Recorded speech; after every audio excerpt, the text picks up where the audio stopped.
Salmo 5. Escuta, Senhor, as minhas palavras, atende o meu clamor.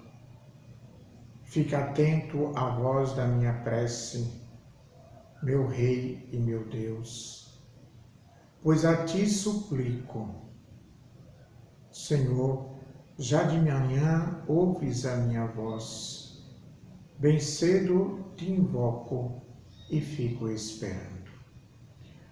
O início deste salmo já revela que tipo de gênero literário nós temos aí. Nós temos uma súplica. Os verbos mostram isso para nós, né? Escuta, atende, fica atento, suplico, invoco. E estes verbos estão na primeira pessoa do singular. Por isso, o salmo é considerado uma súplica individual. O salmista, que em nome próprio e sozinho, clama ao Senhor, faz o seu pedido.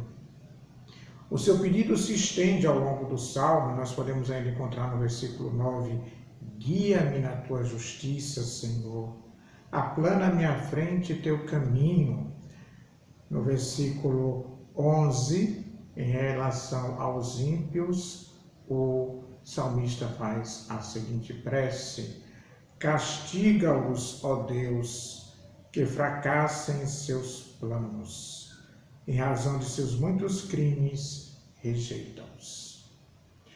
Então nós temos aí esta súplica, este pedido de socorro do salmista, que tudo indica estar em algum conflito com aqueles que ele chama de ímpios. É isso que nós encontramos, então, neste salmo, que pode ser dividido em 5 momentos. No primeiro momento, nós temos os versículos 2 a 4. E nos versículos 2 a 4, nós podemos perceber que a situação é grave, né? Devido a esses verbos fortes que o salmista usa para chamar a Deus, para clamar ao Senhor, para pedir socorro, certo? Então nós acabamos de ler estes versículos. Nos versículos 5 a 7, nós temos um outro momento do Salmo, que ele revela quem é Deus para ele, né? Quem é Deus? Ele mostra a imagem que ele tem de Deus e revela isso para nós, né? Não é um Deus que gosta da maldade. O mal não encontra em ti acolhida. Os insolentes não aguentam ficar na tua presença. Odeias todos os que fazem o mal, destróis os que falam mentira. O Senhor abomina quem derrama sangue ou comete fraude. Tá? Então aí nós temos uma imagem de Deus que o salmista tem e que ele compartilha conosco, seus ouvintes, seus leitores. E aí ele mostra que Deus não está ao lado dos que cometem injustiça, não está do lado dos maus, né? E Deus é diferente. É isso que ele mostra nesses versículos e revela para nós, então, o rosto de Deus. Nós, se fôssemos falar de Deus, usaríamos um conceito, né? Uma palavra para definir Deus. O salmista, que é judeu, que é oriental, ele vai falar de Deus contando coisas ou dando características e não definindo com a palavra como nós fazemos. É por isso que aqui, nestes versículos de 5 a 7, podemos ver a imagem de Deus que o salmista tem, mas não definido. Deus não definido por alguma palavra, mas por aquilo de que ele não gosta.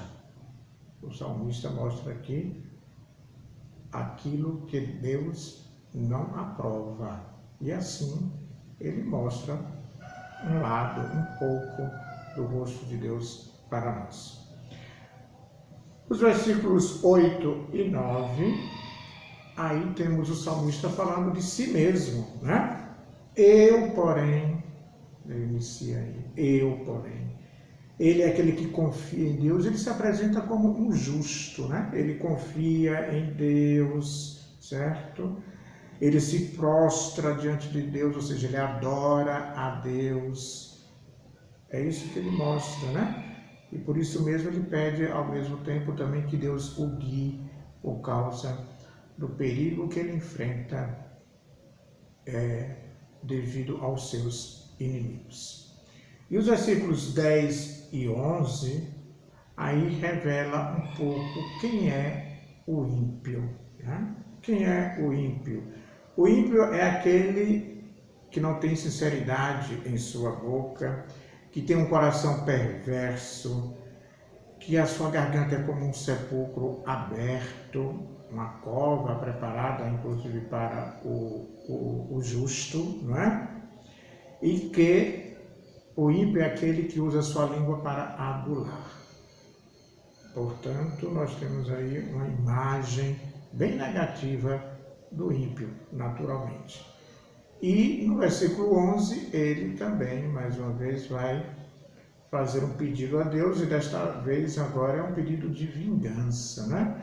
É bom a gente recordar que os salmos são orações do povo de Deus, mas que ainda traz muitas vezes elementos que foram superados pelo Evangelho, por aquilo que Jesus nos ensinou, né? Jesus nos ensina o amor aos inimigos. E é por isso que também na liturgia das horas, nas missas, né? Os salmos nem sempre são rezados na íntegra, por inteiro, porque tem algumas frases assim, como estas aqui, deste versículo, que não correspondem ao Evangelho. E por isso mesmo, nós, como cristãos e cristãs, não rezamos na liturgia, tá certo? Então, por isso, às vezes você vai ver lá na liturgia diária, ou naquilo que você segue, né, no diretório litúrgico, que os salmos muitas vezes estão com alguns versículos que não são rezados, porque essas imprecações, ou seja, essas palavras de ódio, de vingança, né, de revanche contra o inimigo, nós, a partir de Jesus, já não podemos rezar, né? Já não podemos rezar assim, porque o Senhor nos deu o grande mandamento do amor. E nos versículos 12 e 13, o salmista apresenta quem é o justo. Então, o justo é quem se alegra em Deus, porque pode se refugiar nele. Eles exultam para sempre no Senhor, porque o Senhor os protege, né? Porque o Senhor cuida daqueles que amam o seu nome. E assim o Senhor abençoa o justo e o Senhor cobre de bondade a pessoa justa como um escudo. É assim que encerra, então, este salmo.